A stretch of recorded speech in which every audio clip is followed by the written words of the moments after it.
Fala pessoal, muito boa tarde para você que está ligadinho aqui na programação da BMC News. Agora está começando o BMC Estoque, seu programa com as informações do mercado financeiro no meio do dia, na hora do almoço.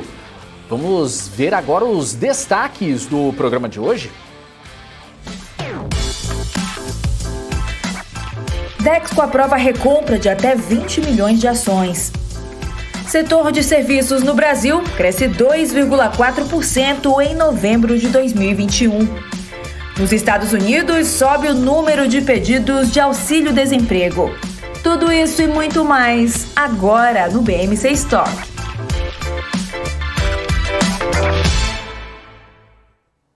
E como diria aquela música, né?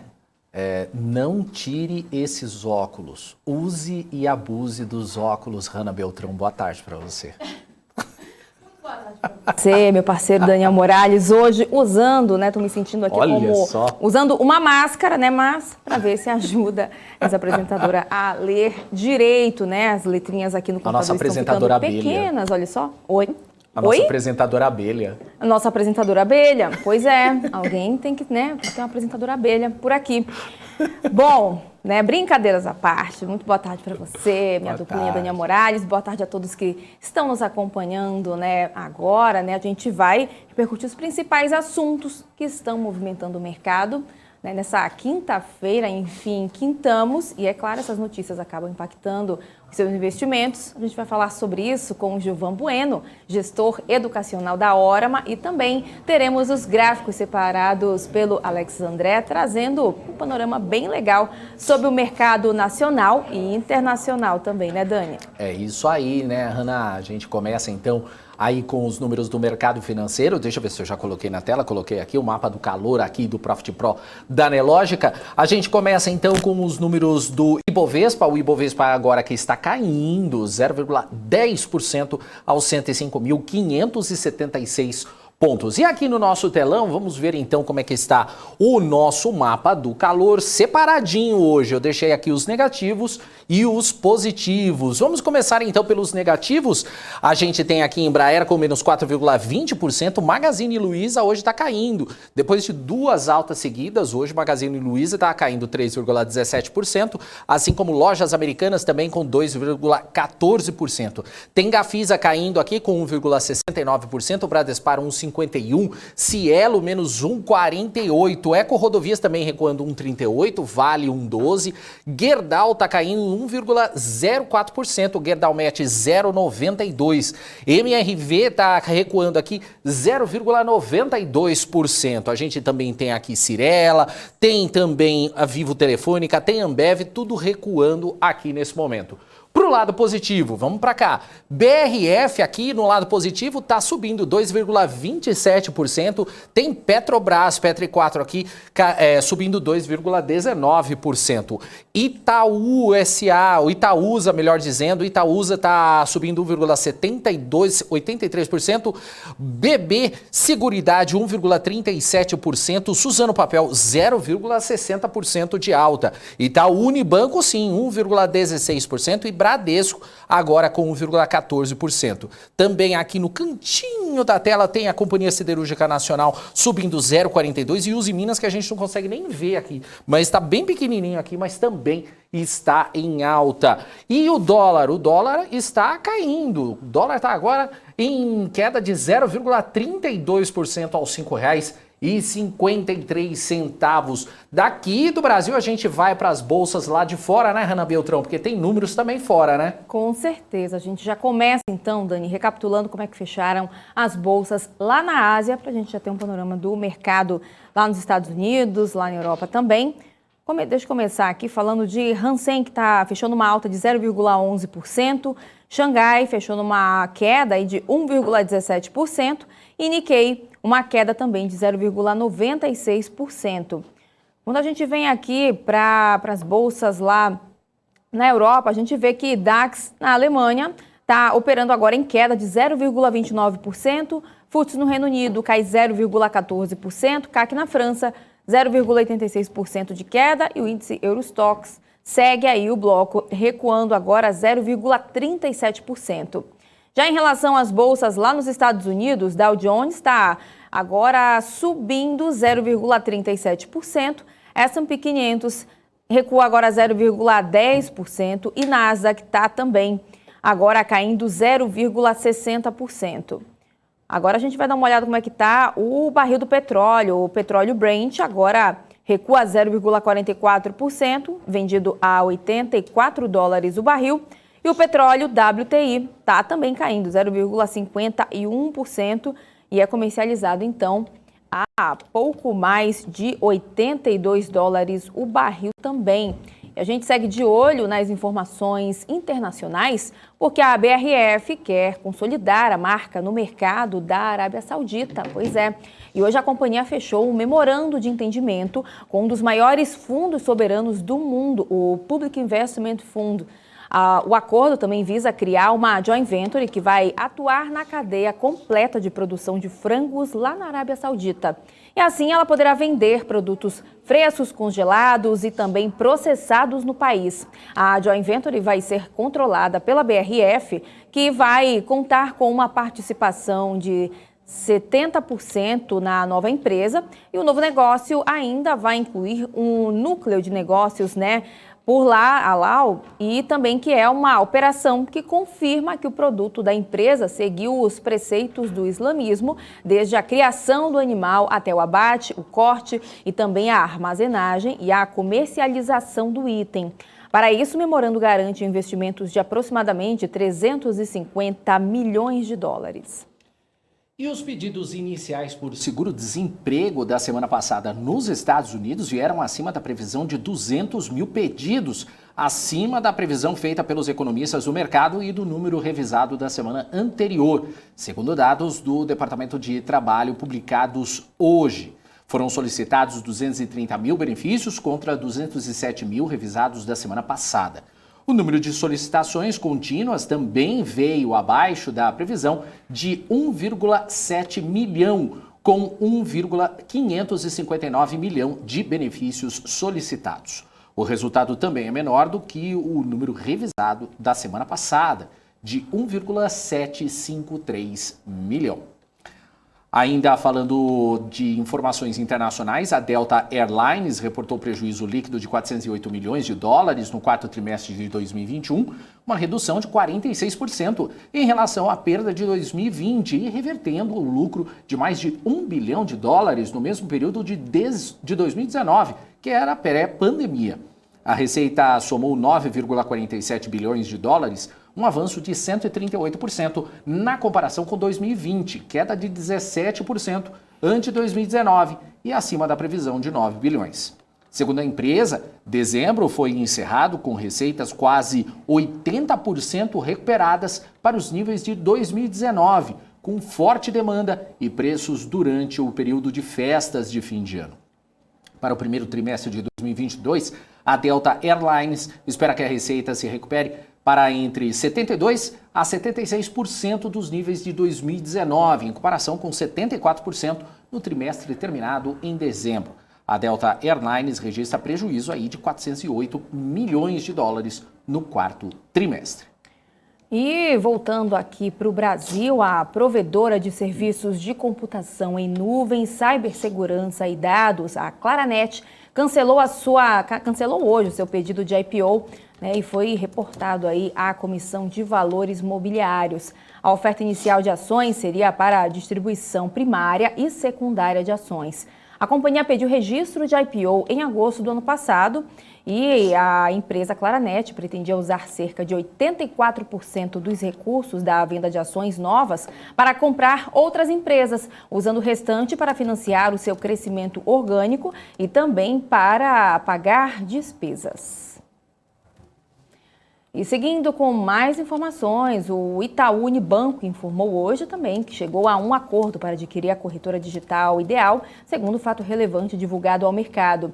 O banco pagará cerca de R$650 milhões por uma participação de 50,1% na Ideal e terá também direito a adquirir 49,9% restantes após 5 anos.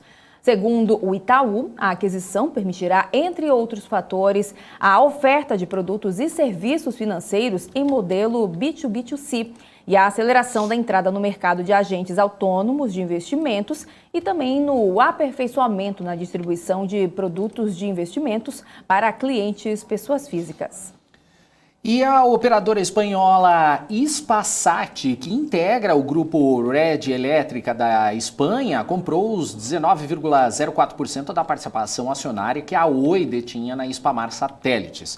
Com essa transação e o fim da Joint Venture, a Hispasat ficou com a totalidade do capital social da Hispamar. O valor do negócio não foi revelado.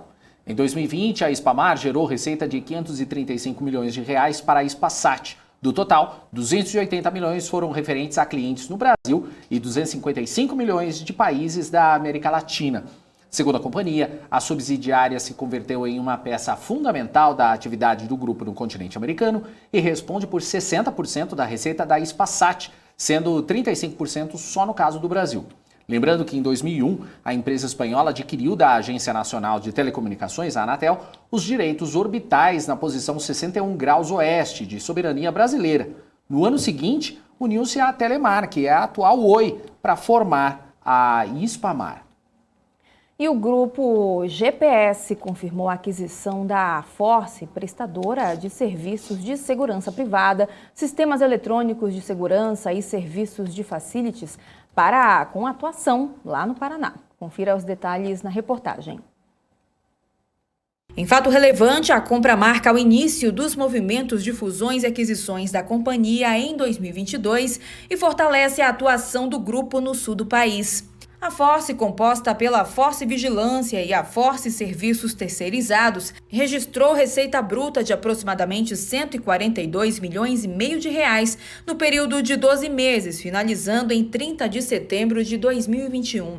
A GPS está no caminho para entregar 1,6 bilhão de reais em receitas pro forma provenientes de aquisições neste ano. A conclusão da aquisição está sujeita agora ao cumprimento de obrigações e condições precedentes, incluindo a aprovação do Conselho Administrativo de Defesa Econômica, o CAD, e também a autorização pelo Departamento de Polícia Federal do Ministério da Justiça e Segurança Pública. O Grupo GPS é atualmente líder e maior player do setor de prestação de serviços integrados, trabalhando com facilities, segurança, logística indoor, serviços de engenharia e também manutenção industrial.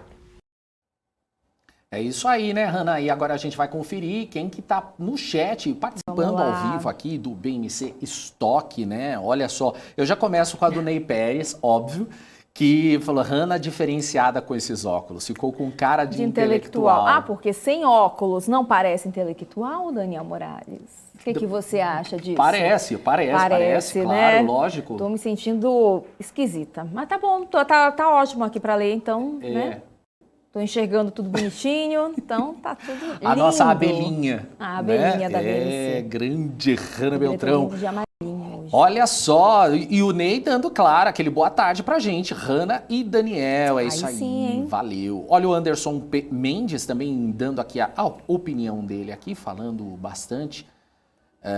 Também o Antônio Santos também, olha, a gente ainda não tá fazendo análise, viu, Antônio, mas daqui a pouquinho a gente traz mais análises para vocês, tá? O Rico também tá por aqui, Ivan Borges, MPK, olha só. Quem mais tá por aqui? Tem o Rodrigo M também, o Caio Logística, né?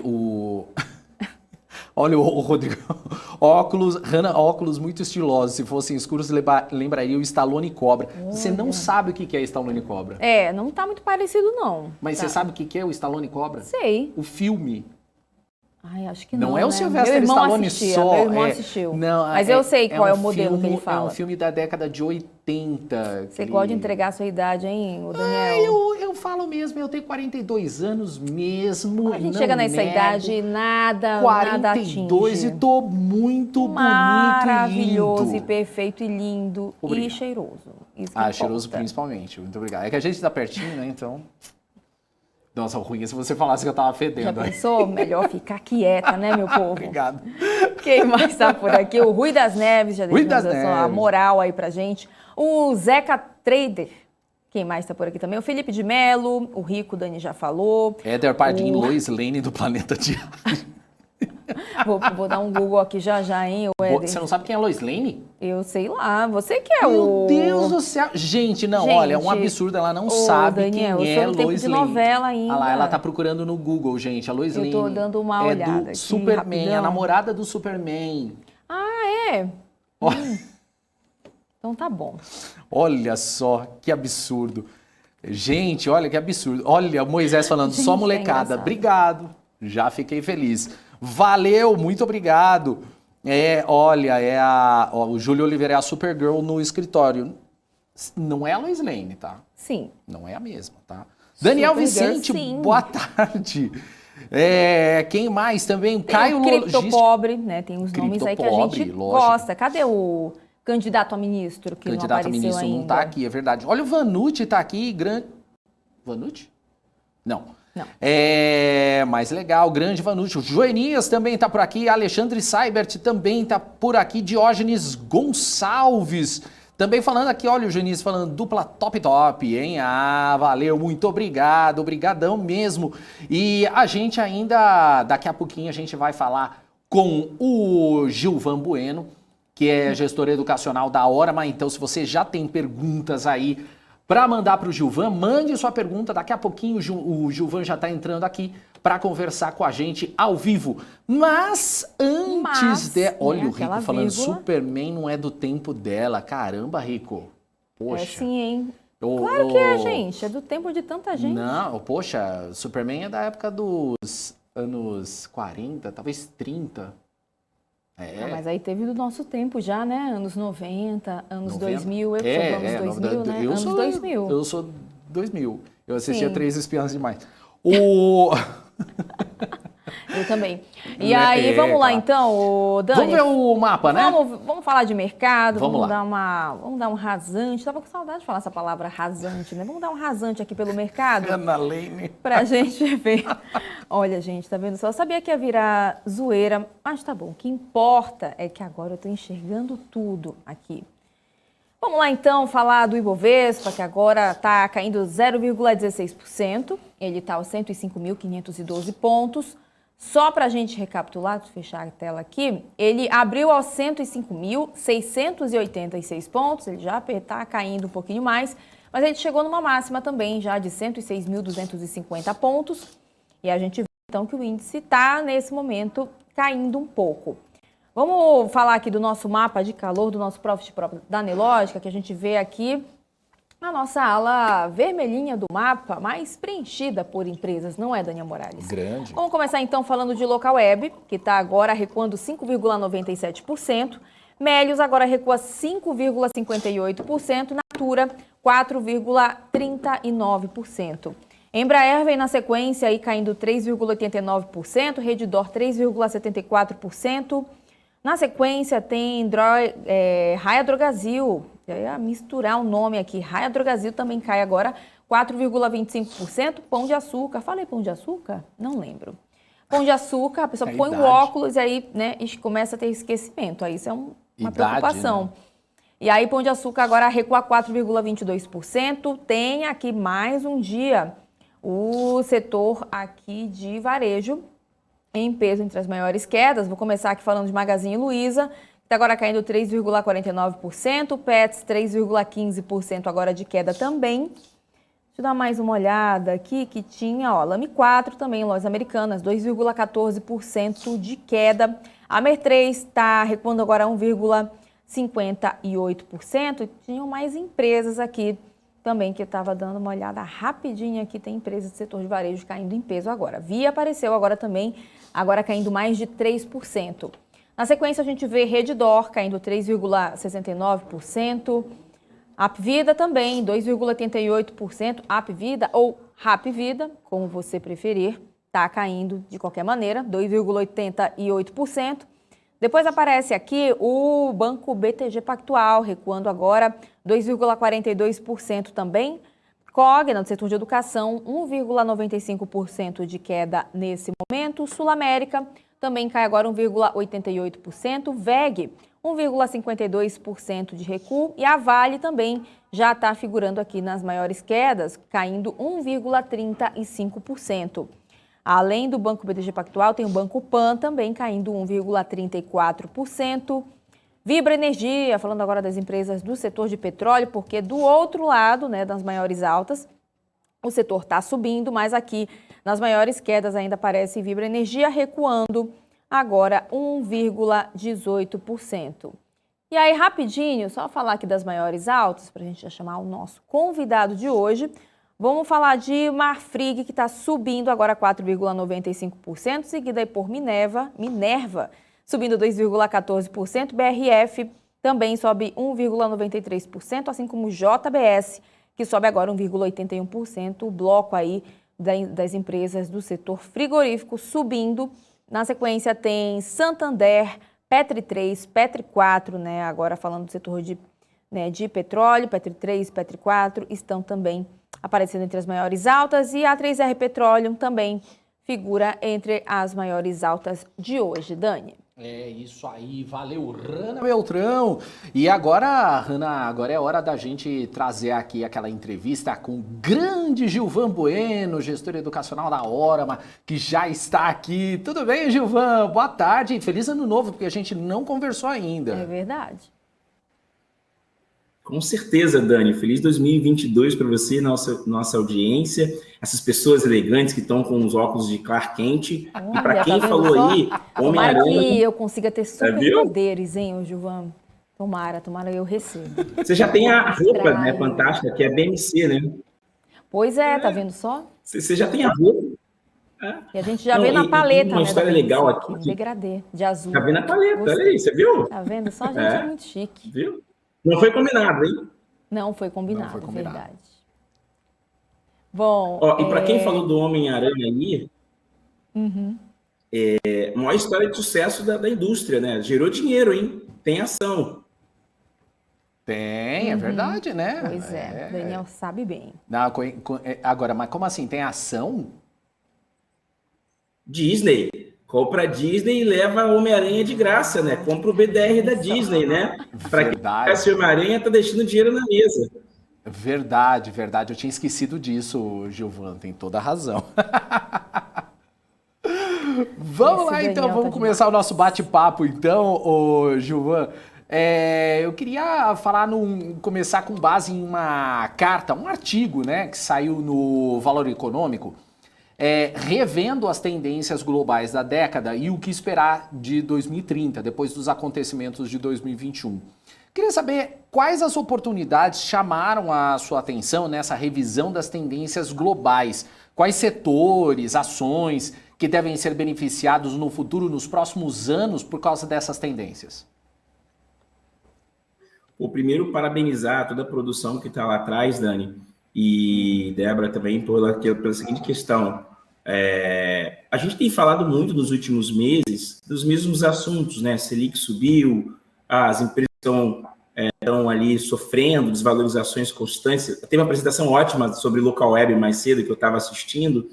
Então, tem uma coisa importante que o Warren Buffett gosta sempre de falar, é que às vezes você tem que se distanciar do mercado e achar outras propostas. Tem um livro ali atrás que é o Factfulness, que é a ideia de fazer perguntas para responder. Então, qual foi a minha proposta aqui? Trazer algo diferente para a nossa audiência, porque se você ficar tão mergulhado nos mesmos assuntos, e a BMC tem a melhor programação do mercado, que fala de diversos assuntos, mas às vezes você pode pensar em outras questões, até questionar também o que algumas pessoas estão falando, porque, como diz nosso amigo Lemon, a única diferença nossa para o Lemon é a conta bancária, brincadeiras à parte, Lemon, mas nada é tão óbvio, né? Então, a ideia aqui é buscar trazer essas reflexões. Eu preparei uma apresentação, deixa eu passar para vocês aqui.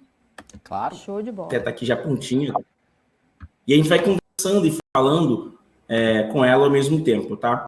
Gente, quem escreveu esse artigo, ele saiu no Valor Econômico, tá? Aí é até legal aqui para o público da BMC conhecer um pouco, trazer essas reflexões, que é o seguinte, foi o Roberto Teixeira da Costa, ele escreveu, sabe o que é o chocante, Dani, Débora? Que ele escreveu isso em 2010, tá? E essa proposta foi feita lá onde eu estou, lá na FGV, um encontro sobre as grandes personalidades, e o Roberto Teixeira da Costa foi o primeiro presidente da CVM, Dani. Essa aí eu duvido a nossa ouvinte lá acertar, porque já estamos dando um prêmio de R$1 milhão aqui. Se tivesse uma pesquisa, quem foi o primeiro presidente da CVM, pronto, já estou contando para vocês aqui, já ganharam R$1 milhão, tá?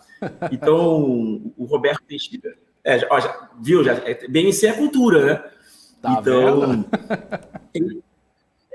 o que eu fiz aqui? Uma reflexão sobre 2010. Como é que era a Bolsa, né? O que acontecia em 2010? Gente, a Selic era incríveis ali 10%, depois só em 2016 que ela era 14%. Olha a quantidade, por exemplo, de IPOs que nós tivemos ali em 2010, só 11 IPOs, né? Qual é a ideia? É olhar quando ele escreveu esse artigo, que foi em 2010, olhar o mercado nesses últimos 10 anos e mostrar as grandes oportunidades que tem na indústria, mas isso conversando com a nossa audiência, tá? Então, o que eu quis trazer nesse primeiro momento? Sabe quanto era o dólar, Dani? R$1,80 em 2010. A nossa audiência deve já estar comentando aí que era um Brasil diferente, né? E o câmbio, as taxas Selic, eu fiz aqui, trouxe um gráfico do Banco Central, olhando a taxa de câmbio de 95 até 2021, junto também com a ideia da Selic efetiva. Então, qual era a reflexão? Naqueles 10 anos, em 2010, tá?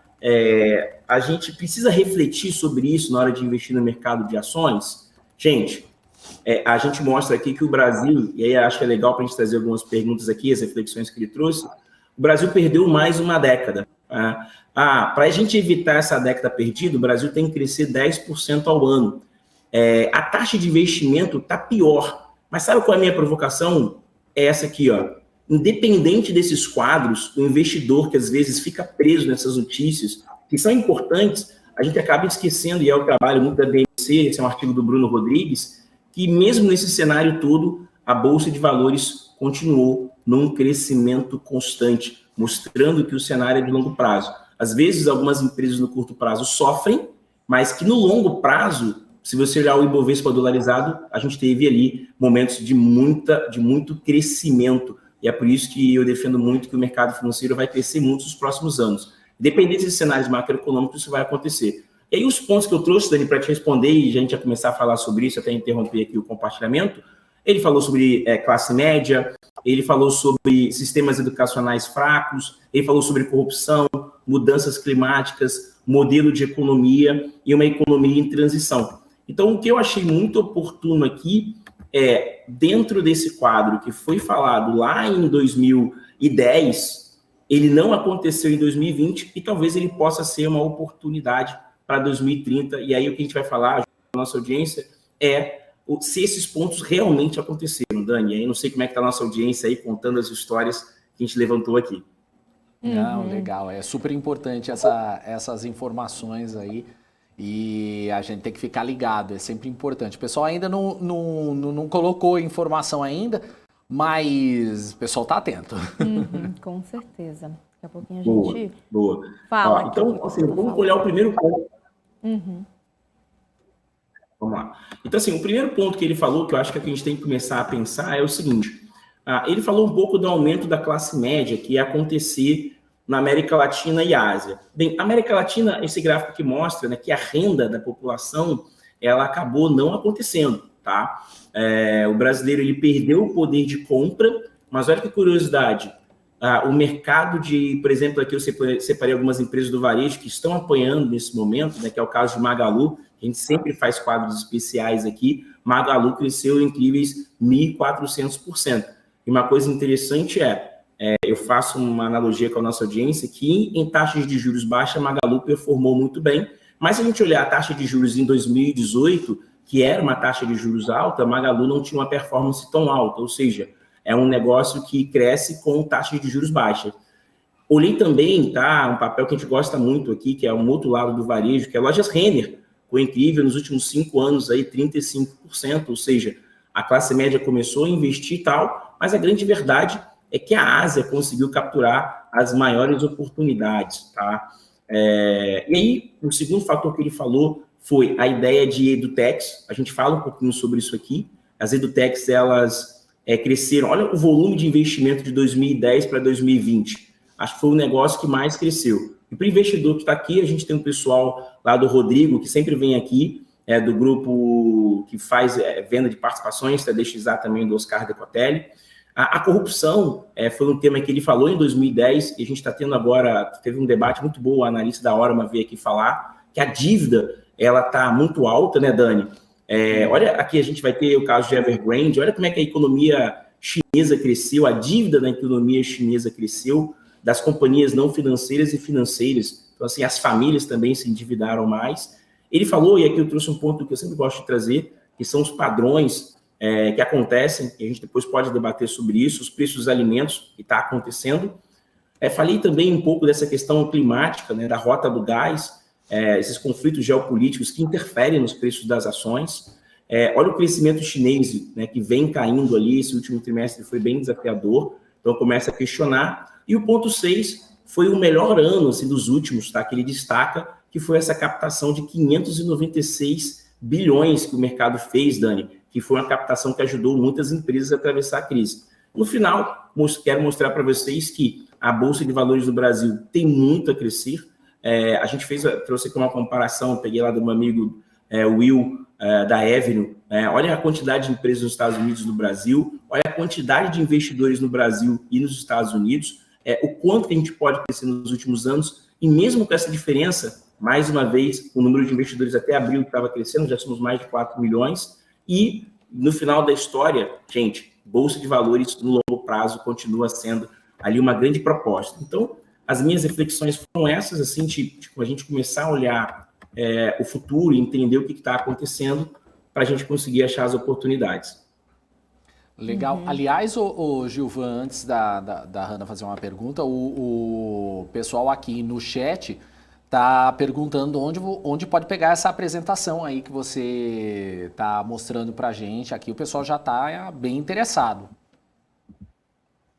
Muito legal. Bem, até agradecer muito a BMC, que faz um trabalho incrível. Eu criei meu próprio site, que é o Gilvan Bueno.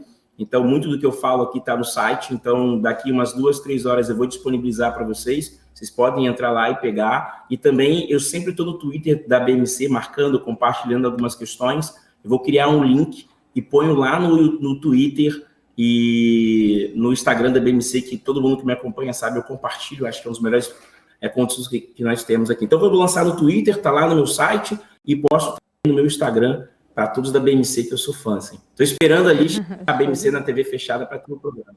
Opa, combinado. Combinado.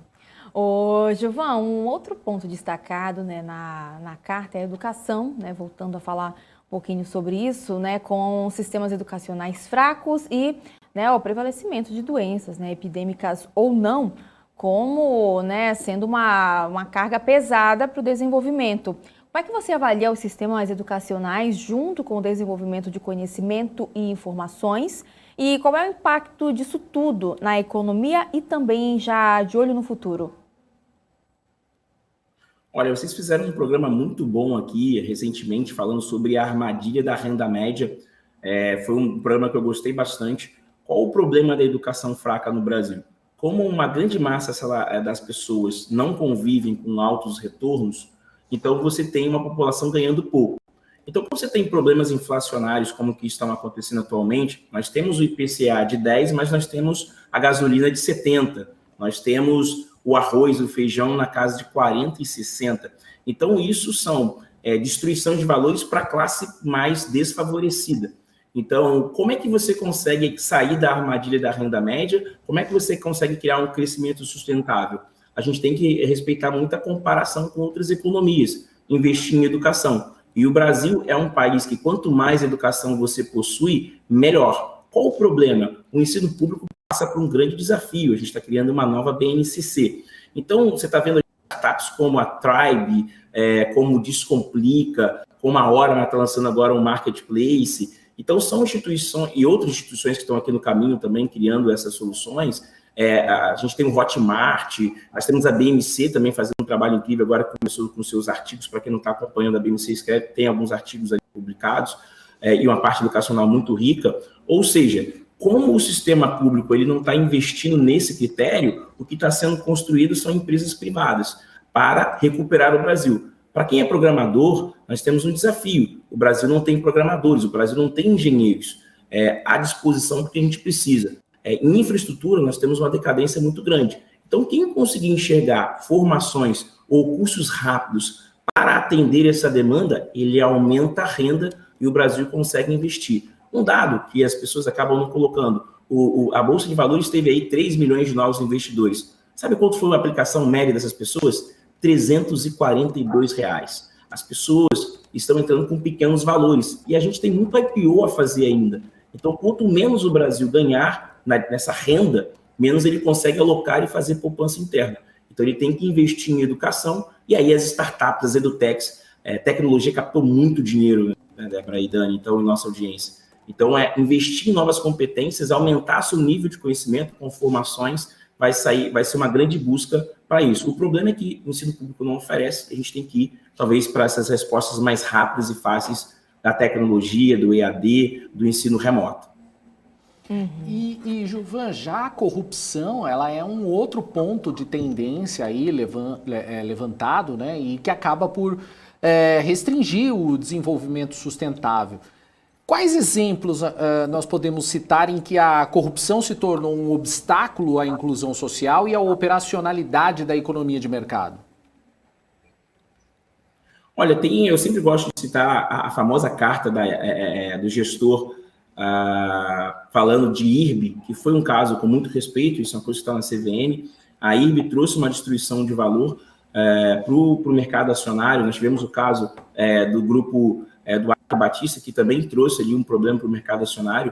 No mercado internacional, nós tivemos aquela moça agora, Dani, que me fugiu o nome, que criou lá o laboratório, captou muitos recursos, até a nossa correspondente internacional falou. A gente tem o caso da Wirecard. Então, isso são destruições que, por exemplo, o investidor que comprou uma ação que estava a 50 e viu ela para ir 2, isso traz uma destruição de valor muito grande. Então, a corrupção, ela acaba afastando, por exemplo, a informação privilegiada, aquelas compras obscuras de volumes muito grandes, inserir informações que não existem.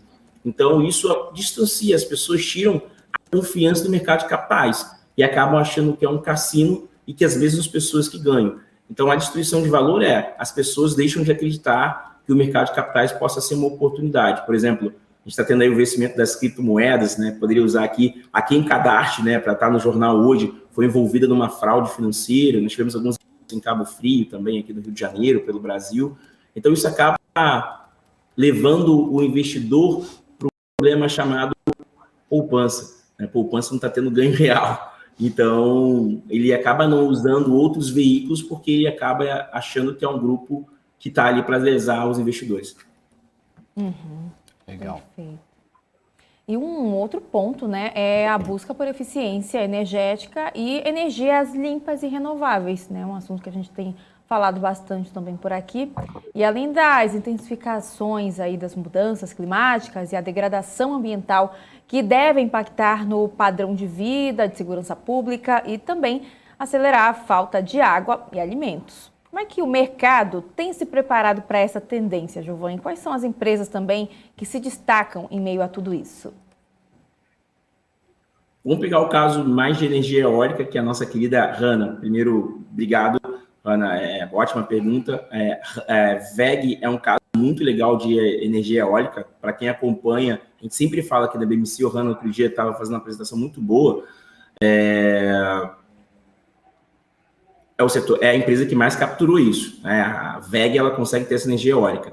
Uma coisa muito boa na parte, por exemplo, de saneamento básico, nós tivemos a privatização, né, Hanna, ali, a criação do marco regulamentar sobre as empresas de saneamento básico. A gente teve ali Sanepar se destacando, tem algumas questões para acontecer.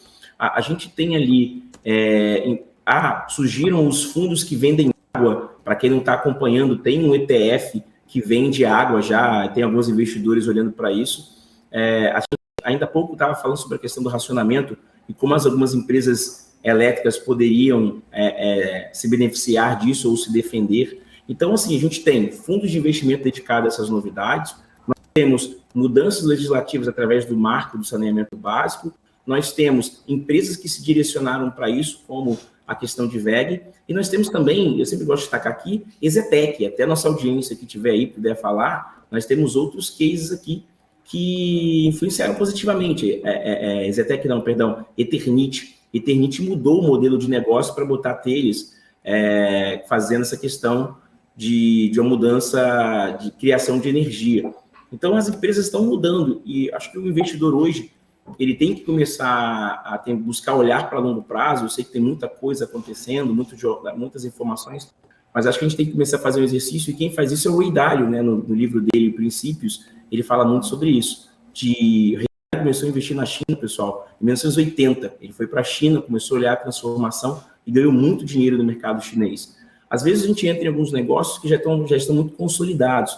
A gente tem a história de IPOs que não foram que estão sendo destruição de valor, seja no mercado nacional ou internacional. Então a ideia talvez é começar a olhar as mudanças que estão acontecendo. Por exemplo, quem aqui acertou a mudança de semicondutores, Hanna e Dani, que semicondutores trouxeram problemas e esses ETFs ganharam muito dinheiro, muita rentabilidade para o investidor, porque semicondutores vai ser um problema até 2023, 2024. Agora, uma outra questão levantada também, Gilvan, é a imprevisibilidade, né, que torna praticamente impossível fazer estimativas confiáveis. Mas dentro do mercado se trabalha com essas expectativas de que forma projeções de inflação, crescimento e juros elas podem estar equivocadas e afetar toda a economia. Essa incapacidade de prever o futuro mais a longo prazo leva a uma cultura de curto prazo na mentalidade dos investidores e na própria resposta do mercado? Dani, ótima pergunta pelo seguinte aspecto aqui, que vai ficar, acho que, muito emblemático. O que é mais fácil fazer projeção? Pegar o volume de vendas de uma empresa, o market share dela, o GMV, pegar algumas variáveis que nós temos aqui, fáceis, consumo, de uma empresa, ou você botar dados macroeconômicos que dependem de 200 milhões de pessoas. Daqui 10 anos, vai ter diversas literaturas sobre um novo termo que vai existir, que chama-se economia da pandemia. Isso vai virar paper, tá? É um trabalho que eu já estou trazendo 2 pesquisadores para a gente começar a escrever, lá da FGV, onde eu tenho a minha matéria de atividade complementar, porque existe uma coisa nova. Em 2008, nós chamamos isso de a grande crise da moderação. É o que a gente tem estudos sobre isso. Os estudiosos, os intelectuais chamam isso de a grande crise da moderação, que foi a falência das empresas bancárias nos Estados Unidos. Daqui 10 anos, a gente vai chamar isso que está acontecendo hoje de economia da pandemia, que foi o aumento do gasto público. Ontem, até botei lá no meu Twitter e marquei a BMC, a gente teve a inflação dos Estados Unidos batendo 7%, algo que não acontecia desde 1982, e foi no governo de Paul Volcker que conseguiu combater essa inflação tão alta nos Estados Unidos. Então, a economia da pandemia, ela tirou, por exemplo, dívida pública do lugar, inflação, a meta, gente, é 3,5%, a arrecadação caiu, a atividade econômica mudou. Então, a grande mudança é a economia da pandemia. O que é isso? É tudo que a gente conhece em termos de câmbio, juros, inflação e bolsa não tem previsibilidade.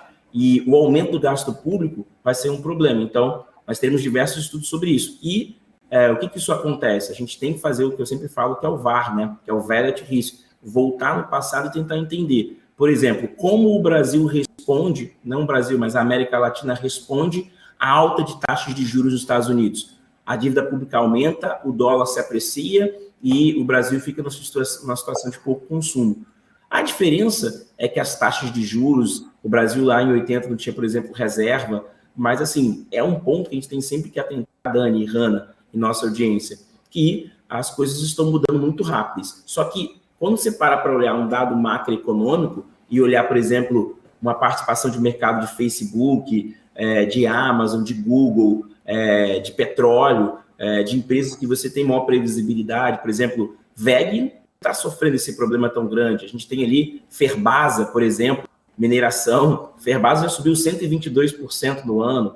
Então, quando você olha aí, você fala o seguinte, talvez é mais fácil entender as empresas porque elas conseguem ter um crescimento maior do que o PIB. A gente pode selecionar aqui 10 empresas que tiveram um crescimento maior do que o PIB brasileiro. Então, é mais fácil, nesse momento, você tentar entender as empresas e seu modelo de negócio do que você dedicar a entender uma economia de pandemia, onde você tem, por exemplo, ali, crise de abastecimento. né? Você vê, carro usado, eu até brinquei, o Monza Tubarão está valendo mais do que um carro novo. Então, isso mostra um problema. Verdade. Maravilha. Ô, Gilvan, tem pergunta agora chegando aqui dos nossos telespectadores. Perguntas, na verdade. O Wagner Gomes pergunta o seguinte: por favor, pergunte ao Gilvan o que a B3 poderia fazer, na opinião dele, para atrair mais investidores locais para a Bolsa?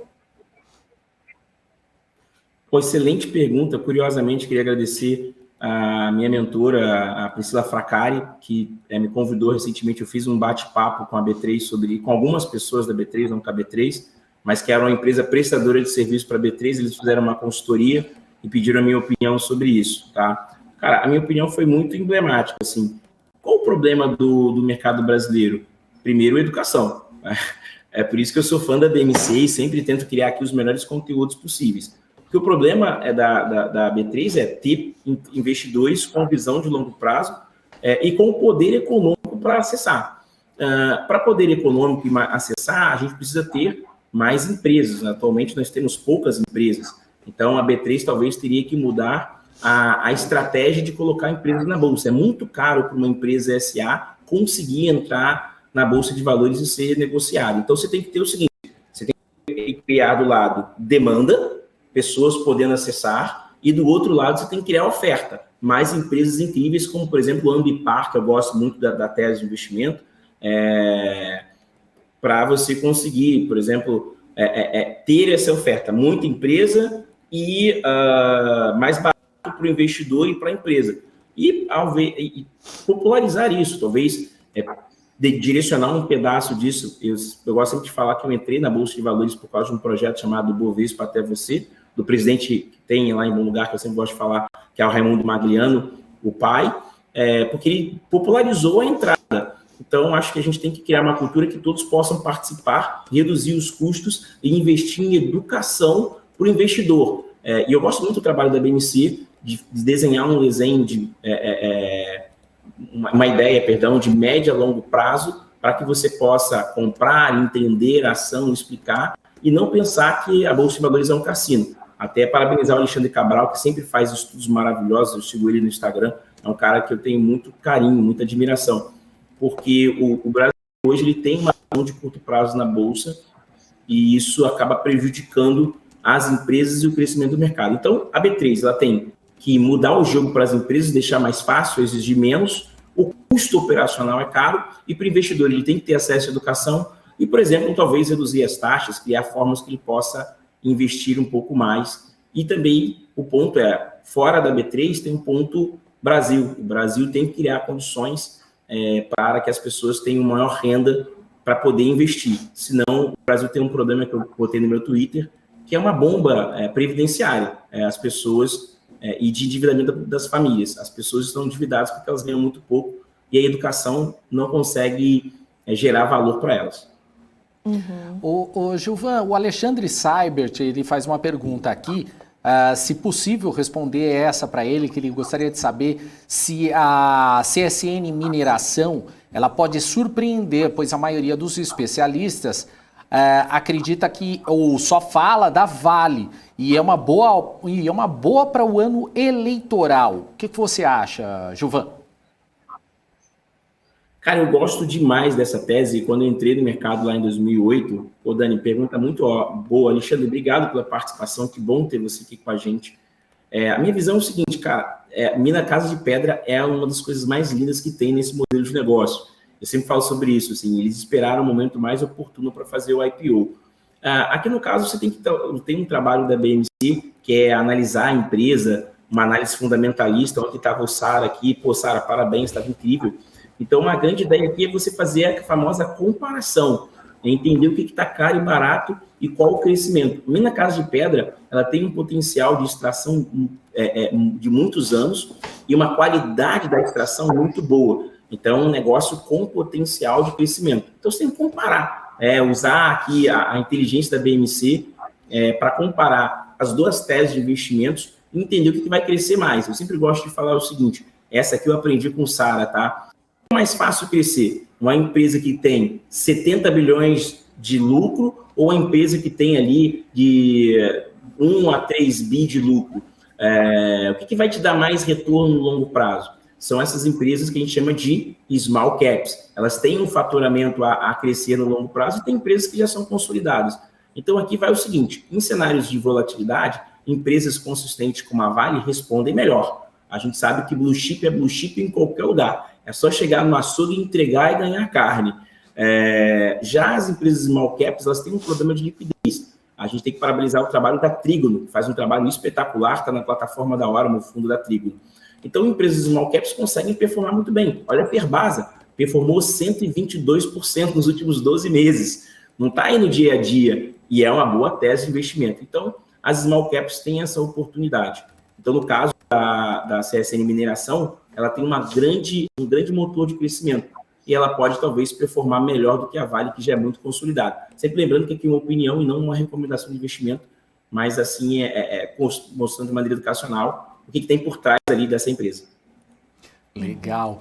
Gilvan, o pessoal sempre aqui falando muito bem quando você vem aqui conversar com a gente, então todo mundo aqui elogiando, então eu já agradeço já de antemão. Muito obrigado pela participação mais uma vez, essa primeira do ano, né? De muitas que virão, com certeza, e obrigado mais uma vez. Imagina, eu primeiro queria agradecer demais a você, as pessoas, Samira que está lá atrás, todo mundo que está lá cuidando desse momento, parabenizar o presidente, que eu estava seguindo ali no Twitter o outro dia, o Sara. Porrana, muitíssimo obrigado, parabéns. É uma das coisas que eu mais gosto de falar aqui. Eu estou um pouco cansado de ver as mesmas pessoas, os mesmos rostos, até pedir um respeito para as profissionais que trabalham no mercado financeiro, que elas são competentes pelo que elas realizam. É difícil estar ali realizando o que você faz. Acho lindo como tem mulheres no mercado financeiro e são respeitadas pelo talento e competência. Então, admiro muito o seu trabalho, da Samira e da Débora, nosso querido amigo Felipe Nascimento. Queria muito agradecer a vocês, já um 2022 maravilhoso para vocês, no nome da Orma, e lembrar uma coisa muito importante, Dani. Não fica com ciúme, Dani, você tem um cabelo bonito também, só para lembrar. Mas uma coisa muito importante, nesse ano de 2022 vai ser um ano de muita turbulência, todo mundo está falando isso ou não, mas às vezes é importante a gente se distanciar um pouco dessas teses óbvias que estão falando e tentar criar uma visão de longo prazo e empresas que possam beneficiar sobre isso. Small caps tem um pouco mais de volatilidade, mas traz um retorno muito bom, a gente tem ali boas teses. Cara, e no final, antes de ir embora, esse livro aqui, cara, é muito, muito bom. É um livro chamado... Deixa eu botar aqui, que eu sempre erro a câmera. Aqui, boa. Acertei. Então, O Hábito Libertador de Só Ter Opiniões Baseado em Fatos. É um livro do Hans Rosling. Cara, acho que é um livro bom para você ler. Distancia um pouco do mercado financeiro tradicional, de você ficar lendo sempre as mesmas coisas. Eu estou um pouco, Dani Hanna, chateado que está sempre as mesmas notícias. A gente tem pouca coisa, por isso que eu fico o dia inteiro da BMC, que só tem coisas diferentes, assim. Mas acho que esse ano precisam separar fake news, notícias, até o Alex, um beijo para você da BMC, fala muito sobre isso, de fake news de relatório e tentar se alimentar de outras teses. Então, parabéns a todos. Valeu. Obrigada, mais uma vez. Gilvan, grande abraço para você, a gente se vê com certeza nos próximos dias. Abração. Tchau, Gilvan, obrigada. Abração, tchau, tchau.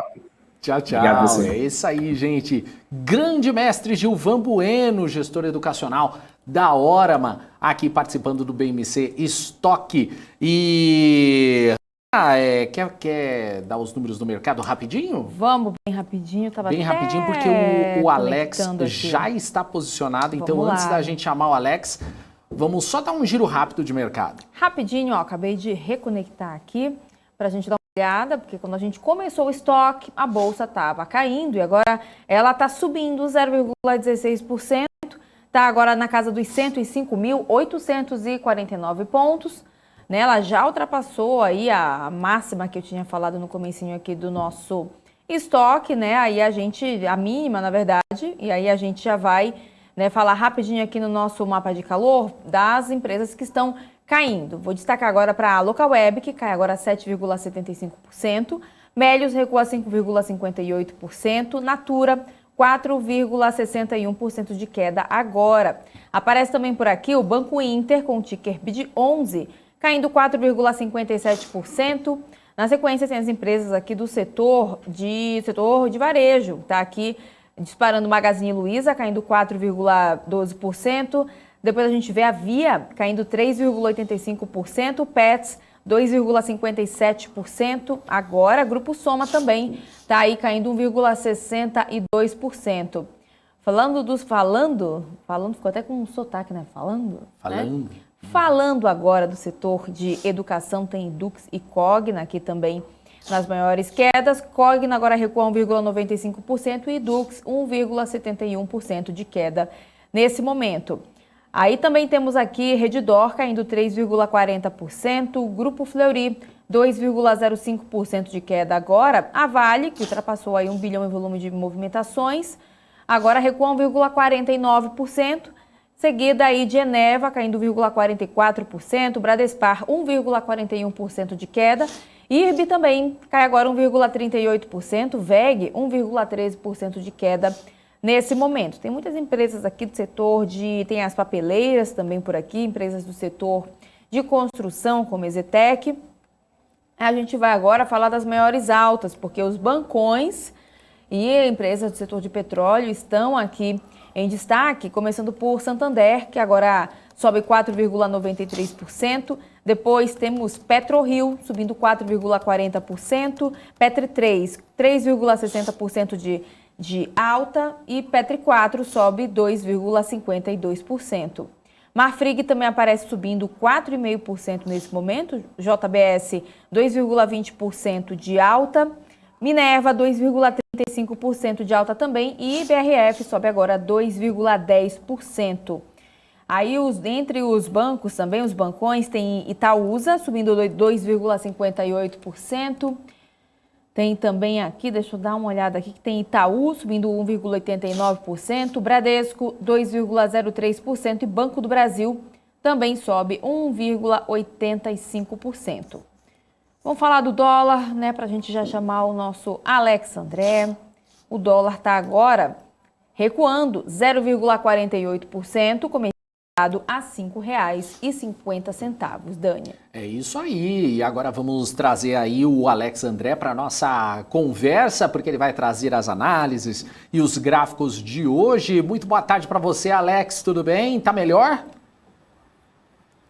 Tô melhor, a garganta tá melhor. Amanhã estarei presente nos estúdios da BMC News, se Deus quiser. Aí sim. Boa aí tarde, sim. Hanna. Boa tarde, Boa Daniel. tarde, boa Alex. tarde a todo mundo aí que nos Valeu. acompanha.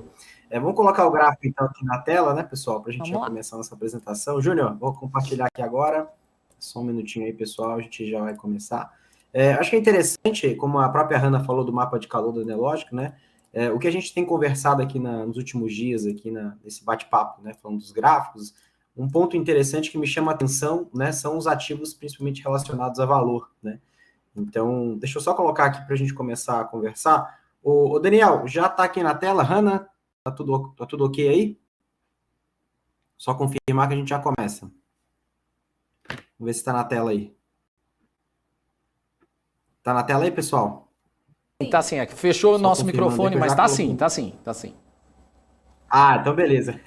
Eu não consigo ver aqui, minha tela fica modo tela cheia. Mas vamos lá, pessoal. Vamos comentar aqui. Eu estava falando, né, do que a Hanna estava comentando ali no mapa de calor da Enelógica, né? Ou seja, acho que é de uma forma unânime, né, para quem está investindo em ações aqui, principalmente no Brasil e no resto do mundo, a gente está vendo o setor financeiro, né, o setor de commodities, né, principalmente o setor de petróleo, né, se destacando em maiores altos. Para quem nos acompanha aqui no BMC Stock, né, principalmente nesse quadro aqui de gráficos, né, do dia, não é uma surpresa, né? Eu tenho comentado muito sobre o ciclo de petróleo, né, ou seja, um ciclo de alta, ou seja, uma redução, né, da oferta, um aumento da demanda, principalmente pesquisas, né, que a gente já divulgou diversas aqui entre os gráficos, uma delas, né, do JP Morgan, né, ou seja, colocando, né, o petróleo entre 85 e 90 dólares, né, nessa época, quando eu coloquei esse gráfico, o petróleo estava girando ali na casa de 78, 77 dólares, ou seja, essa tese de petróleo tem ali, sim, uma força muito grande, e com essa relação, né, ou seja, de rotação de ativos de growth para velho, ativos de bancos, né, principalmente ativos financeiros, a gente comentou muito aqui também, né, ou seja, principalmente ativos nos Estados Unidos, na Europa, né, e também tem colaborado aqui no Brasil também, tá? Então, ou seja, os gráficos que a gente tem comentado, esse cenário também tem relação totalmente ali o que a gente está observando agora com o mercado, principalmente na última semana para cá, né? Ou seja, essa tese, né, de growth para velho, né, a tese de commodities tem especificado no mercado, né? Então vamos lá, vamos começar a falar dos grafos de hoje. Então, um ponto interessante aqui é a relação de inflação dos mercados desenvolvidos, né? Então a gente tem uma perspectiva, né, um forecast do mercado, que esse ano de 2022 seja o pico da inflação para os países desenvolvidos, tá? Quando a gente fala desenvolvido, está falando da zona do euro, né, Reino Unido e Estados Unidos, tá? A gente está medido aqui pelo CPI, né? Para quem acompanha, hoje saiu o PPI, né? Ou seja, a inflação do produtor. CPI saiu recentemente, a gente está falando na ordem de 7% anual, e o mercado espera, né, que, ou seja, que esse ano a inflação tenha uma arrefecida, né? Bom, o que a gente traz nesse discurso? Né? Esse é o consenso do mercado, né? O que a gente coloca no papo é o seguinte: a questão das commodities, né, ou seja, os gargalos de oferta e demanda, e que ainda persistem, né, que foi um tema do próprio presidente do Fed, né, na sua fala ao Senado, inclusive ontem, um Fed Boy, né, o Bullard, disse que as altas de juros não deviam ser 3, mas sim 4 altas de juros, porque, né, não só os gargalos de oferta e demanda, mas também a preocupação com o preço das commodities, enfim, esses choques de inflação, aumento de salário, isso tem impactado de uma forma muito forte, e ele vê que somente de uma forma mais austera, né, ou seja, aumento de inflação nos Estados Unidos, possa se resolver. Então, o mercado, de forma geral, está um pouco mais calmo, né, ou seja, referente a essa política, né, que o mercado esperava ser antigamente, né, inclusive o próprio Jerome Powell dizia, né, ou seja, que a inflação era temporária, agora voltou atrás, mas não assustou tanto o mercado, porque ele vai fazer esse aumento de juros de uma forma mais leve, né, uma forma mais gradual, né, do que o mercado estava prevendo. Tá? Então, ou seja, uma inflação mais fraca, isso também, uma inflação para baixo, isso também pode, né, ajudar também as bolsas mundiais. Tá? Ou seja, se a gente está vendo um DI, né, principalmente aqui no Brasil, né, e a gente colaborando com a tese que os países desenvolvidos vão ter uma inflação menor, né, consequentemente isso ajuda a renda variável, né, ou seja, porque os juros pode ter uma menor força daqui para frente. Está mais claro que é unanimidade que vai ter alta de juros em março, né, na próxima reunião do FONC nos Estados Unidos. Tá? Isso não está tratado de forma nenhuma. Bom, aí a gente começa já a retratar um pouco mais, né, nos Estados Unidos, colocando uma lupa nesse sentido, a inflação de expectativa nos Estados Unidos versus a taxa de juros. Né? Então, a gente está girando entre 0 e 0,25 nos Estados Unidos, né, essa linha vermelha, você consegue ver, né, a variação ano contra ano. A expectativa, né, de inflação, você consegue observar que está totalmente descolada, né, do que os Fed Funds, ou seja, a taxa de juros por lá. Então, a gente consegue observar nesse gráfico que tem uma alta correlação desde 85 até o ano de 2021, né, a gente consegue observar claramente que tem ali um descasamento muito grande entre inflação, né, e juros por lá. Então, isso tem, sim, ter que subir juros. O que o mercado está discutindo se vão ter 3 ou 4 altas de juros esse ano e qual deve ser o tom, né, do Jerome Powell, caso a inflação continuando aí a se preocupar o mercado financeiro global. Tá? Ou seja, agora, no momento, não é uma grande preocupação, como eu disse no gráfico anterior, o mercado precifica-se aquilo, mas caso continue, né, ou seja, a inflação a preocupar, principalmente com novas variantes, ou até mesmo a questão da Omicron, que vem trazendo aí hospitalizações, enfim, tudo isso gira-se no contexto, né, que pode trazer uma preocupação adicional mais para frente. Tá? Então, ou seja, esse gap deve se fechar, né, ao longo dos próximos trimestres, ou seja, 2022 ou até mesmo 2023. Tá? Bom, aí a gente tem expectativas, nós estamos conversando aqui, né, que os juros vai subir, né, e para onde vai subir, né, até quando, né? Temos expectativas aqui, principalmente do mercado e de um grande player aqui, que é o Goldman Sachs, né? O Goldman Sachs, pessoal, ele comenta, né, que vai ter uma alta de juros até o final de 22, o quarto trimestre, no quarto quarter ali, na ordem de um pouco mais ali, de 1%. Tá? A gente está falando na ordem ali de 1,25%, né, por assim dizer. Se a gente comentar, o mercado está precificando que esse ano deve fechar em 1%, né, ou seja, de juros nos Estados Unidos, em 2022, deve se fechar em torno ali de 1,5%, né, até um pouco mais. Se depender do Goldman Sachs, deve ficar próximo de 1,75%, próximo de 2%. Lembrando, né, ou seja, que o mercado precifica em 2025, e no quarto trimestre, na ordem ali de 1,5%, 1,75% de juros. E olha a expectativa do Goldman Sachs, não só de 2025, mas a partir do terceiro trimestre de 2024 até 2025, né? Ou seja, ele espera, né, que a taxa de juros deve chegar acima de 2,5%, tá? Ou seja, isso é totalmente muito mais agressivo que o mercado e vem ali de encontro, né, com o discurso um pouco mais, né, contracionista da economia americana, como a gente já colocou o gráfico aqui do GDP, ou seja, do PIB americano. Inclusive, o próprio Goldman Sachs tem essa retórica, ou seja, que o discurso, né, da economia americana está muito forte, ou seja, a economia está muito resiliente, muito forte, com aumento do salário, e com esse aumento de juros vai desacelerar a economia americana e, consequentemente, né, alguns fatores catalisadores, né, como o setor de manufatura, né, o setor de serviço, devam diminuir, né, o apetite de crescimento nesse sentido e, consequentemente, os juros, né, ter patamares mais fortes. Ou seja, essa é a expectativa do Goldman Sachs, nessa linha branca, e a linha azul, né, que o mercado está precificando, tá? Então, ou seja, para os próximos anos. Claro que isso pode mudar, a gente vai trazer as cenas dos próximos capítulos, tá? Bom, agora a gente vai rodar o mundo, né? A gente vai lá para a China, a gente vai falar aqui sobre as vendas de unidades por lá, né? Não tem mudado muito o cenário, né? O tom de preocupação ainda, apesar do governo chinês ter colocado ali um tom de alento, né, no mercado imobiliário, né? Ou seja, em relação à injeção de crédito. Ontem nós falamos sobre isso, né? Ou seja, estímulos de crédito lá na China.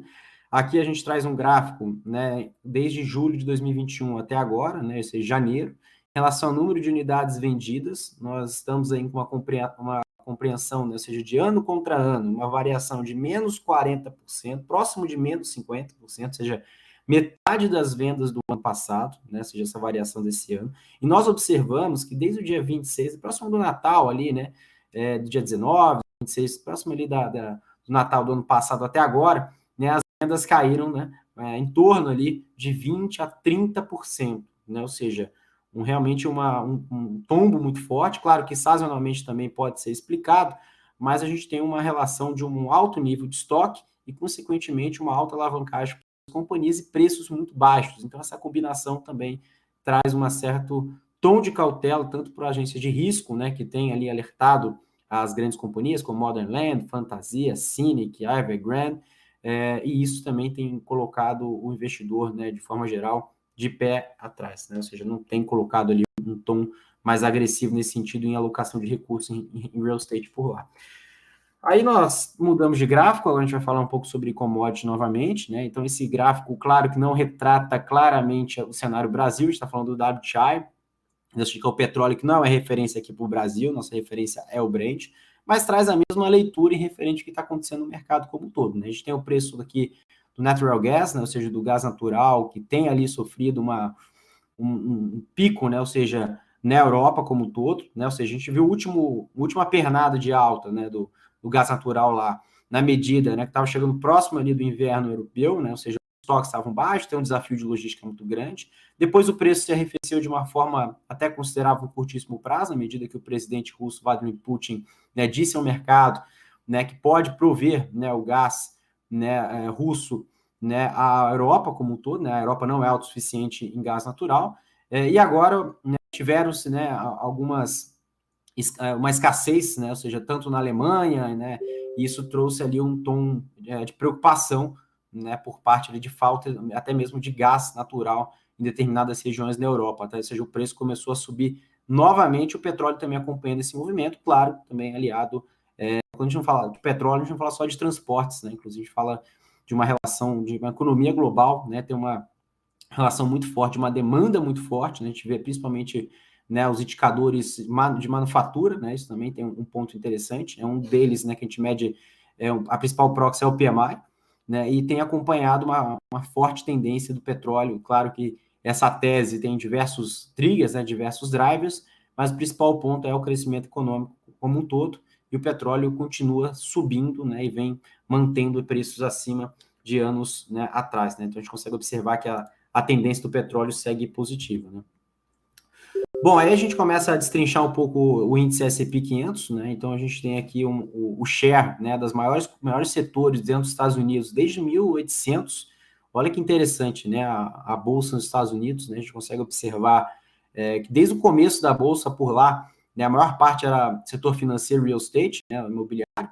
Depois foi perdendo peso, né? Aí depois a gente teve um período, né, que foi entre 1885 até 1900, que foi o período de transporte, depois passamos ali entre 1925 até 1975, começo dos anos 80, no período ali de hernia de materiais, inclusive foi o período ali que teve até mesmo a crise, né, do petróleo, né, nos anos 80, e agora estamos aí desde os anos 2000, né, desde ali do dot-com, né, a bolha da internet, depois passamos para 2008, né, a crise da hipoteca nos Estados Unidos, estamos ali com o maior percentual, né, do S&P 500 em setor de tecnologia e comunicações, tá? Quanto, né? A gente está falando de 29% mais precisamente, tá? Ou seja, praticamente 1/3, né, do S&P 500 é tecnologia, né, e também comunicações, tá? Esse setor que tem ganhado muito peso, a gente está falando, claro, das maiores companhias, né? Meta, Google, Facebook, né, que é a Meta, enfim, e outras companhias do setor. A gente está falando aqui das top 10, né, as 10 maiores que colaboraram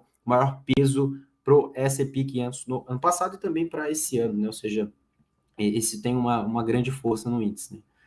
Bom, e por que, né, a gente consegue traduzir essas grandes ações, né, que tiveram uma capitalização absurda, né, a Apple batendo 3 trilhões de US, outras companhias como, né, Google, como eu comentei, Meta e diversas outras companhias aqui, vem ganhando destaque em relação a isso, né? Ou seja, por quê? Um dos pontos é a questão da tese macro, né, uma tese mais top-down, no bottom line, né, do sentido que observamos, né, uma maior liquidez dos mercados, agora a liquidez ela vai se diminuindo, né, com o do tapering com aumento de juros, mas as companhias estão muito capitalizadas, gerando muito caixa.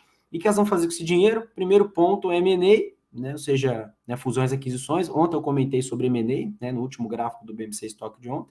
E agora eu estou falando de um outro discurso, né, que tem até relacionado aqui no Brasil de uma forma muito forte, o buyback, né, a recompra de ações. Estados Unidos bateu recorde no terceiro trimestre, nunca as empresas compraram tanto suas próprias ações assim, né, ou seja, elas compraram muitas ações, recompraram ações no mercado.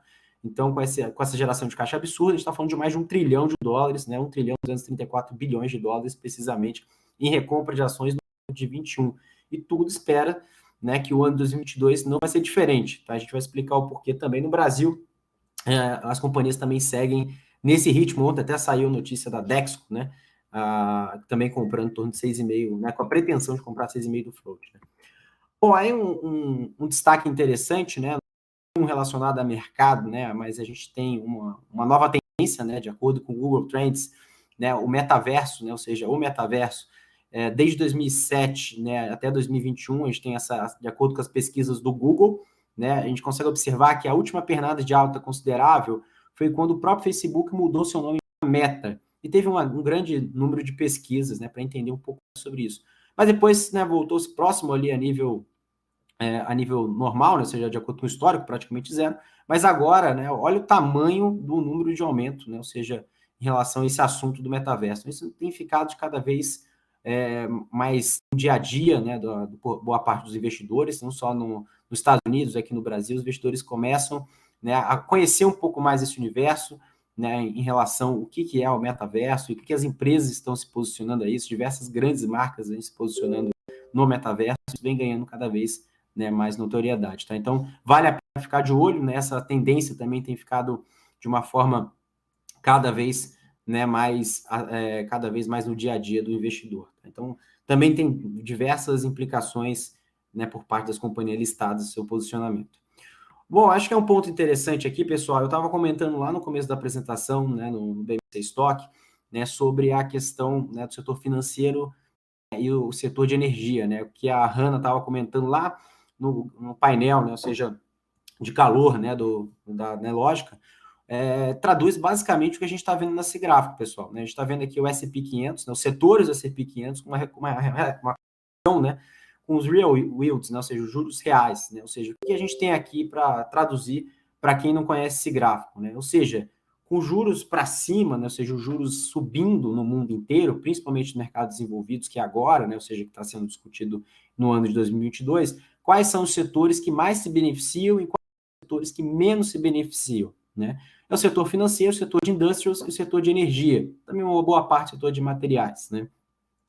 E quais são os setores que não se beneficiam tanto? O setor de healthcare, saúde, utilities, né? A gente tem aqui também o dicionário, o IT. Olha que interessante, pessoal, o de tecnologia da informação, ou seja, o setor de tecnologia, né, é o setor, né, que mais se prejudica em relação ao aumento de juros, né? Ou seja, a gente já explicou aqui diversas vezes sobre isso, né? Ou seja, a gente consegue observar, né, um aumento do custo de capital das companhias, né? Isso, consequentemente, o capital de giro, enfim, a gente vê um setor muito demandado, né? Ou seja, de capital, e com o aumento de juros, né, as companhias, né, são prejudicadas nesse sentido, né? Então, a gente também vê o setor financeiro, né, também se beneficiando, boa parte aqui, então a gente vê os grandes bancos aqui no Brasil, no mundo inteiro, né, não só o desconto pelo PI, né, ou seja, quanto o índice, mas também a gente vê essa própria relação que tem um grande aumento, ou seja, os bancos, até mesmo a retomada econômica, né, ou seja, diminuindo os PDDs, né, aumentando spreads, com aumento de juros, então tudo isso traz uma retórica para os grandes bancos, não só no Brasil, mas no mundo inteiro. Também o setor de energia também,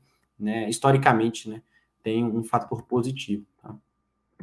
Eu estava comentando também, né, pessoal, essa tendência, né, das companhias estarem, né, ou seja, dentro de uma tendência de liquidez, né, ou seja, uma abundância de liquidez muito grande nos últimos anos, né, ou seja, desde 2008, desde a última crise até agora, essa crise do Covid, né, do ano de 20 e 21, nós temos essa leitura muito clássica, né, ou seja, que cada vez mais as companhias, né, ou seja, quando a gente pega aqui o total, né, ou seja, das assets, ou seja, o total de ativos, né, das empresas não financeiras dos Estados Unidos, a gente está chegando numa ordem ali de 7 trilhões de dólares no terceiro trimestre de 21. Ou seja, as companhias estão muito capitalizadas, estão gerando muito caixa, e boa parte se deve à relação do aumento de liquidez global, né, ou seja, esses 7 trilhões de dólares, né, ou seja, essa pilha de dinheiro continua, né, crescendo, né, de acordo com até o próprio título desse gráfico aqui, gráfico do Bank of America, né, da equipe de research. Né, ou seja, terceiro trimestre, 7 trilhões de dólares, o que o Bank of America coloca em relatório? De duas situações podem acontecer. Primeira, né, ou seja, movimento de M&A, e segundo, recompra de ações, e também não pode descartar, claro, que a gente já está vendo aqui, principalmente no Brasil, acelerando isso, né? A gente tem um fator aqui político nesse sentido, né? Mas a gente tem um fator também de dividendos, né? Ou seja, gerando muito caixa, distribuindo dividendo, comprando companhias, né, ou seja, fazendo movimento de fusões e aquisições e também recomprando suas próprias ações. Então, esse movimento, né, ou seja, dessa grande quantidade de dinheiro das companhias, ou seja, não só na geração de caixa das suas próprias operações, mas também a companhia, com esse movimento de liquidez abundante, né, tem trazido aí argumentos até positivos para o ano de 22, tá? Inclusive, com o Bank of America, esse é um dos argumentos mais fortes para as empresas dos Estados Unidos para esse ano e começo do ano que vem, tá, pessoal? Então, são os principais gráficos de hoje. E Hanna para sempre auxiliar todos os investidores aí a tomar a melhor decisão para seus investimentos. Legal, então, Alex André, valeu então pelas informações aí, pelos gráficos. Você volta amanhã, né? Volto amanhã, estarei presencialmente. Ah, legal então. Então até amanhã, Alex, abraço para você, melhoras aí com essa garganta, a gente se vê então. Tchau, tchau. Obrigado, tchau, tchau. Valeu! Gente, esse foi o Alex André aí trazendo as informações aí dos gráficos aí, analisando tudo ao vivo aqui pra gente. E agora é com você, Hanna Beltrão. Vamos lá, Dani, a gente já viu aqui no chat que o pessoal gosta bastante, o pessoal fica comentando aqui durante a análise do Alex, né? Amanhã tem mais. E a gente segue por aqui, então, trazendo mais informações do mercado. Falando agora que o IBGE divulgou que o volume de serviços no Brasil cresceu 2,4% em novembro do ano passado, frente a outubro, na série com o ajuste sazonal. Com esse reajuste, o setor está 4,5% acima do nível pré-pandemia e no mesmo patamar de dezembro de 2015. A pesquisa destaca ainda que essa recuperação do mês de novembro coloca o setor no maior patamar dos últimos 6 anos, igualando ao nível de dezembro de 2015. Das últimas 18 informações divulgadas, na comparação com o mês, contra o mês anterior, 15 foram positivas e 3 foram negativas. Na comparação com novembro de 2020, o volume de serviços avançou 10%, nona taxa positiva consecutiva, e no acumulado do ano, o volume de serviços avançou 10,9%, frente a igual período do ano anterior. E uma avaliação da Ágora Investimentos acredita que a MRV e a Direcional serão destaque entre as construtoras no quarto trimestre de 2021, enquanto a Tenda deve mostrar um desempenho inferior aos seus pares. A corretora acredita ainda que a maioria dos nomes da construção vai apresentar resultados operacionais ainda saudáveis, mas com um cenário cauteloso em 2022. A avaliação diz respeito especialmente para os players de renda média e alta que enfrentam aí uma demanda mais baixa e certos nomes que precisam repensar seu nível de lançamentos. A corretora não vê destaques claros nesse segmento, mas segue positiva em relação às performances da Cyrela, Exetec, Mitre e Moura do B. Por outro lado, Trisul, Even e Helbor devem registrar números estáveis decrescentes aí nas velocidades de vendas, o que podem também definir o tom para menos lançamentos em 2022. Já para as empresas de baixa renda, a concorrência menor pode permitir tendências operacionais sustentadas e melhorias marginais em suas margens brutas. E a Dexco vai fazer uma recompra de até 20 milhões de ações no prazo de 18 meses. Confira os detalhes na reportagem. A aquisição, segundo a Dexco, visa maximizar a geração de valor para o acionista por meio da administração eficiente da estrutura de capital, com a aquisição das ações ordinárias de sua própria emissão, para permanência em tesouraria, posterior alienação no mercado ou cancelamento. Vão poder ser recompradas até 20 milhões de ações ordinárias, de aproximadamente 6,76% da quantidade total de ações em circulação na data. O prazo é de 18 meses, de 13 de janeiro de 2022 a 13 de julho de 2023. A Dexco é fabricante de louças e metais sanitários, revestimentos cerâmicos e painéis de madeira. De acordo com a empresa, o trimestre foi marcado por uma bem-sucedida estratégia de aumento de preços, somada à melhoria do mix em todas as divisões. Segundo a empresa, a receita líquida do terceiro trimestre somou 2,1 bilhões de reais, com alta de 22,4% em relação ao mesmo período de 2020. No final do ano passado, a Dexco anunciou ainda a compra de 100% do capital da empresa Castelatto. Com quase 20 anos de história, a Castelatto é líder no segmento premium de pisos e revestimentos de concreto arquitetônico, com capacidade de produção de 7 milhões e meio de peças por ano e um total de 238 colaboradores.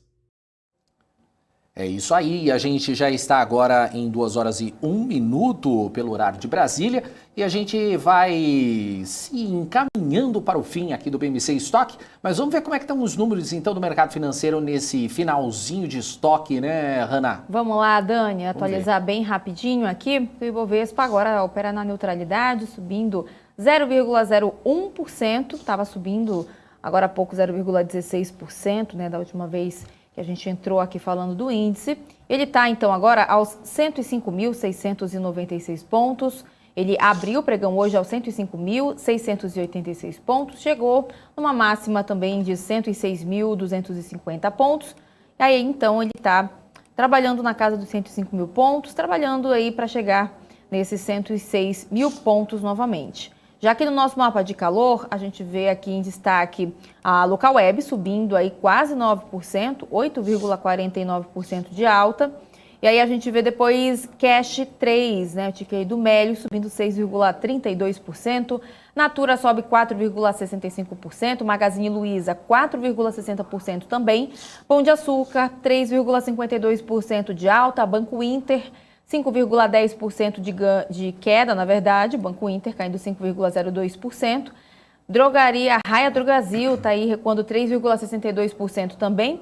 Redditor cai agora, deixa eu ver aqui, Redditor que acabou de subir, subir aqui no gráfico, né, porque ela segue caindo. Está caindo agora 3,45% também.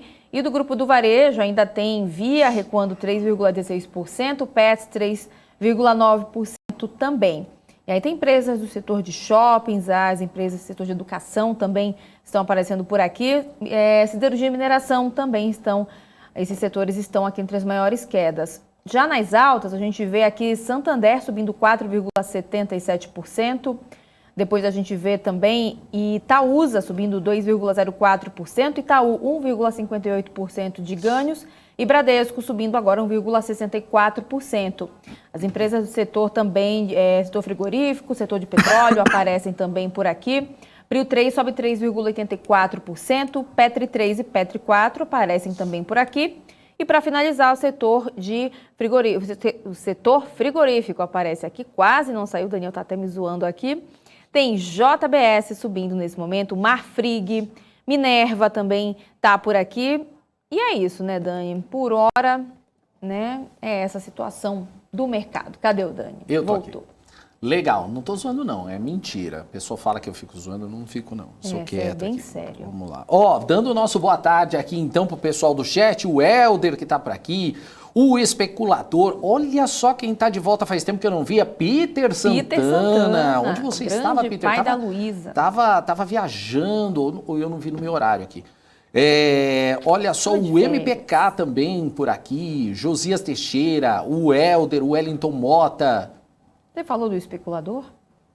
Eu falei. Falou? Falei. Então tá bom. Ó, tem aqui o Will Van Hamilton. Falando Como é que é? boa. Hamilton. Will Van Hamilton. Boa tarde, Will. O Alex André também aqui, que já está melhor da gripe. Era gripe, viu, gente? Não era Covid. Josias Teixeira, o Ezequiel Santos, Wellington Mota, quem mais? Entre a Cruz e a Espada, também já está por aqui. Rui das Neves, né, rolando uma conversa aqui entre o Rui das Neves, o Wagner Gomes, o Ezequiel Santos. É assim que a gente gosta, o pessoal interagindo bastante por aqui. É isso aí. O David Perillo, mais lá em cima, ele até pergunta assim, os dados do auxílio de desemprego nos Estados Unidos já foram divulgados? Já divulgamos sim, aqui no comecinho do nosso estoque, foi a primeira notícia, inclusive. Aliás, se você quiser, dá uma olhadinha no nosso portal, bmcnews.com.br, tá lá já, as informações todas você encontra lá. Exatamente. É isso aí. Ou o Cristiano aqui, faz um PCR, Dani, essa tossida te entregou. Não, eu tomei a vacina ontem, aí eu tô meio assim hoje, então é normal, mas é normal. Eu tô normal, não tem nada. Sei. Não, tá ele tudo tá normal. Ótimo, né? Espero que você esteja ótimo, Daniel Morales. Tá tudo bem, gente, eu só tomei vacina ontem. É isso aí, olha o Peter Santana, saudades de vocês também, minha casa está de ponta cabeça, estamos nos mudando para o sul, olha só, Peter Santana, legal, boa mudança aí pra gente, pra vocês aí, e um beijo pra Luísa também. Ele segue acompanhando a gente firme e forte, tá vendo só? É isso aí, muito legal. E, bom, o BMC Stock vai encerrando, né? Mas eu vou continuar aqui até as 3h20, mais ou menos, com o BMC Market. E a Hanna Beltrão volta hoje, né, Hanna? Volto sim, Dani. Mais tarde volto, né, para essa bancada, mas com um fundo diferente, né, para o nosso BMC Business. Eu pensei que era outro estúdio. Tá vendo só? Olha, até você fazer destruindo. Um novo cenário, não. A gente volta, né, mais tarde, às 18h45, para conversar com a Azevedo e Travassos, para a gente conhecer, né, conversar um pouco mais aí. A primeira conversa com a empresa agora em 2022, então estão todos convidadíssimos a acompanhar essa conversa, deixem também perguntas, mensagens, compartilhem, chamem todo mundo para acompanhar, né? Dar essa moral. É isso aí. E, Hanna, para encerrar, seus óculos foram aprovados pelos telespectadores. Então tá ótimo, porque realmente hoje nada passou batido aqui. Você conseguiu enxergar tudo. Consegui enxergar tudo. Não precisei mais perguntar como é que foi naquele dia? JHSF. Foi. Olha só. Grande Hanna Beltrão, beijo pra você também. Um beijo pra você. Só pontuar aqui o Ezequiel Santos perguntando, ao vivo, ao vivíssimo. Então espero todo mundo. Olha, muito. 6h45. 6h45, 18h45 Até lá, então. ou 15 para as 7. Tchau, Boa, Dani. beijo.